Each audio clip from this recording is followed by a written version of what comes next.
آج ہمارے کچھ دینی امور کے اندر بھی وقت کو اس طرح جو ہے وہ لگایا جاتا ہے کہ اس کا کوئی مقصد نہیں ہوتا۔ عموماً جنازوں کا ٹائم ٹیبل مقرر ہوتا ہے کہ 8 بجے، 7 بجے، 5 بجے، 2 بجے جنازہ ہوگا۔ تو ایک تو یہ ہے کہ جو ٹائم دیا ہوتا ہے اس کے مطابق جنازگاہ میں پہنچ ہی نہیں پاتا، جبکہ جب طے شدہ ہے، کوئی حادثہ تو معاذ اللہ لاحق نہیں ہو گیا، تو اس وقت پر جنازہ پہنچ کر کے اس کو پڑھا جانا چاہیے، لیکن پہلے تو اس وقت پہ نہیں پہنچتا، اور اس کے بعد جب جنازہ اس وقت پہ پہنچ بھی جائے تو پھر جو ہے وہ کچھ لوگوں کا انتظار کیا جاتا ہے۔ یعنی اگر جنازہ وقت پہ پہنچا ہے تو کچھ لوگ جو ہیں وہ کوئی وضو کر رہا ہے، اور کوئی جو ہے وہ دور سے چلا آ رہا ہے، کوئی گھر سے چلا ہے، تو جو بالخصوص جو ہے وہ پسماندگان ہوتے ہیں ان کی آرزو ہوتی ہے کہ 10، 15، 20 منٹ لیٹ کر لیا جائے تو سارے شرکت کر لیں، جبکہ پہلے جو وقت بتایا تھا اس وقت مقررہ پہ لوگ کیوں نہیں پہنچے؟ ان کا قصور ہے وہ نہیں پہنچے، اس لیے اگر کوئی رہتا ہے تو رہ جائے۔ جب تم نے اتمام حجت کر دی اور وقت پہلے بتا دیا تو لوگوں کو اس وقت پہ پہنچ جانا چاہیے تھا۔ جو وقت پہ آئے ہیں ان کا کیا قصور ہے کہ ان کو کھڑا کیا ہوا ہے؟ اور دوسرا، یہ میت کے اعزاز کے منافی ہے کہ اس کے لیے جو ہے وہ لوگوں کو انتظار کرنا چاہیے تھا، لیکن میت انتظار کر رہی ہے جنازہ پڑھنے والوں کا۔ تو یہ بات ذہن میں رکھیں کہ یہ اعزاز ہے، یہ تکریم ہے مرنے والے کی، کہ جب میت رکھ دی جائے، جنازہ حاضر ہو جائے تو پھر کسی کا انتظار نہ کیا جائے۔ بعض لوگ ایک مسئلہ ہم سے کبھی کبھی پوچھتے ہیں کہ جس وضو سے جنازہ پڑھا ہو تو وہ اس وضو سے فرض نماز نہیں پڑھی جاتی، تو یہ مسئلہ کیا ہے؟ یہ شاید آپ کو بھی کبھی کسی نے پوچھا ہو، کبھی کبھار کسی جگہ پہ جانا ہو تو لوگ ایسے مسائل پوچھتے ہیں کہ سنا جی کہ جنازے کے بعد وضو ٹوٹ جاتا ہے۔ تو اصل مسئلہ یوں نہیں ہے، اصل یہ ہے کہ جنازے کے لیے خاص جو تیمم کیا ہو وہ جنازے کے بعد ٹوٹ جاتا ہے۔ وہ اس طرح کہ جنازہ تیار ہے تو اگر ایک بندہ آئے گا اور وہ وضو کرے گا تو جنازہ گزر جائے گا۔ اگر وہ ولی میت نہیں ہے یا وہ امام نہیں ہے جس نے جنازہ پڑھانا ہے، ان دونوں کے علاوہ ہے، چونکہ ولی میت کا بھی انتظار کیا جائے گا، ولی کی اجازت کے بغیر جنازہ نہیں ہے، اور دوسرا امام نے پڑھانا ہے تو اس کو اگر وہ کسی وجہ سے تاخیر سے پہنچ رہا ہے تو اس کا انتظار کیا جائے گا۔ اس کے علاوہ جو بھی لوگ ہیں وہ جنازے کے اندر آ کے شامل ہو جائیں۔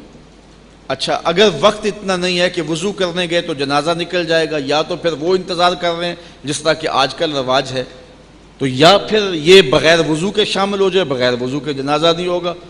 تو اگر وضو کا انتظام کچھ دور ہے تو پھر یہ ہے کہ جلدی جلدی یہ تیمم کر لے اور جنازے میں شامل ہو جائے، چونکہ پانی وضو کا اتنی زیادہ دور نہیں ہے کہ اس کے لیے وہ تیمم باقی اعمال کے لیے بھی کافی ہوتا۔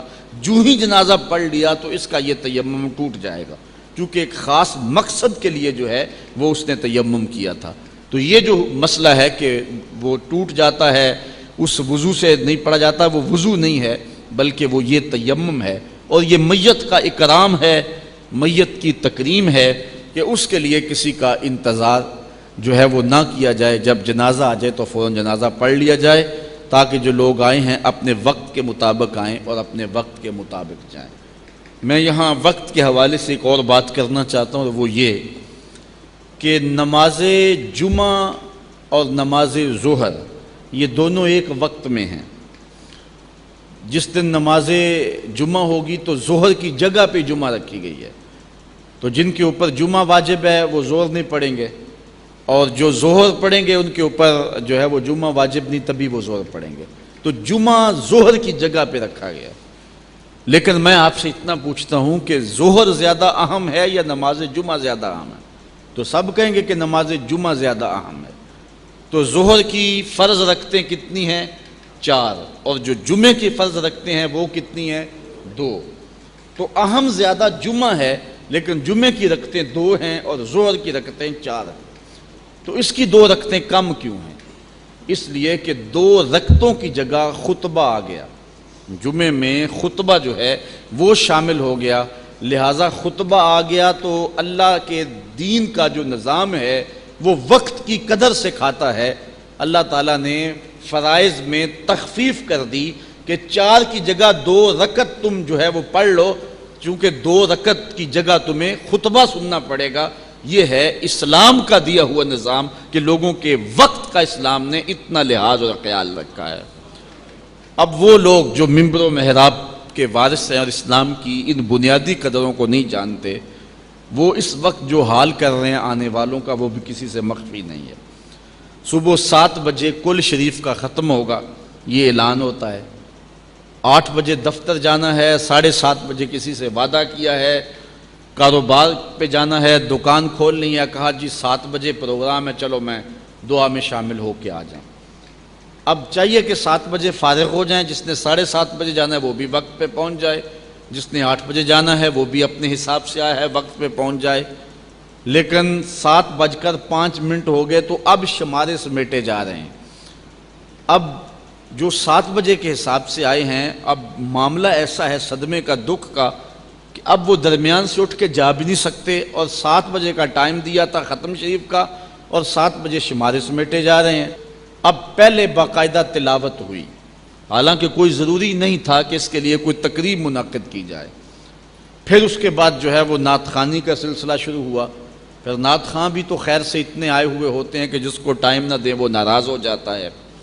پھر 2 شعر بھی کہی جائیں تو ان کا آخری شعر جو ہوتا ہے اس کے بعد بھی 15 شعر ہوتے ہیں، جو کہتے ہیں آخری شعر، اس کے بعد بھی کئی شعر ہوتے ہیں۔ اس کے بعد میاں صاحب کا کلام پڑھنا، یہ بھی جو ہے وہ ضروری ہے، ختموں کے اندر اس کے بغیر تو ختم ہوتا ہی نہیں ہے۔ اس کے بعد 2-1 خطبہ آئے ہوئے ہوتے ہیں، ان کو ٹائم دینا بھی ضروری ہوتا ہے۔ پھر جو مائک پہ کھڑا ہو جاتا ہے وہ کہتا ہے اب میں جانوں اور میرا کام جانے تو تم کو تو اپنی مرضی سے ہی چھوڑوں گا۔ پھر خطابات ختم ہوئے، ادھر 8:30 بجے کا ٹائم ہو رہا تھا، لوگوں کو 7 بجے کا ٹائم دیا ہوا ہے، لوگوں نے کاموں پہ جانا ہے، گرمی کی شدت ہے، بار بار لوگ گھڑیاں دیکھ رہے ہیں۔ یہ کیسی تبلیغ ہے، مبلغ کو سمجھ نہیں آ رہی کہ لوگ اکتائے بیٹھے ہیں اور دعائیں مانگ رہے ہیں کہ یا اللہ خطیب جان چھوڑ دے، اور اس کو اس بات کی سمجھ نہیں آ رہی اور پھر بھی خطبہ دیے جا رہا ہے۔ حضور علیہ الصلوۃ والسلام جب نماز پڑھا رہے ہوتے تھے تو چونکہ مسجد نبی میں خواتین بھی آتی تھیں اور ان کے ساتھ بعض کا چھوٹے بچے بھی آ جاتے تھے، تو بچوں کو وہ پیچھے کھڑا کر کے نماز میں شامل ہو جاتی، تو بچے رونے لگتے تو ان کے دل بے چین ہو جاتے، حضور ان ماؤں کی دل جوئی کے لیے قرات مختصر کر دیتے تھے۔ اور مولوی تقریر نہیں چھوڑ رہا، اللہ کا رسول قرآن چھوڑ رہا ہے، قرآن مختصر کر دیتے تھے حضور، تاکہ ماؤں کا دل بے چین ہو رہا ہے اور وہ بچوں کے لیے تڑپ رہی۔ یہ اسلام کا مزاج ہے، یہ اسلام کا دین ہے، اسلام نے ہمیں یوں وقت کی قدر سکھائی ہے۔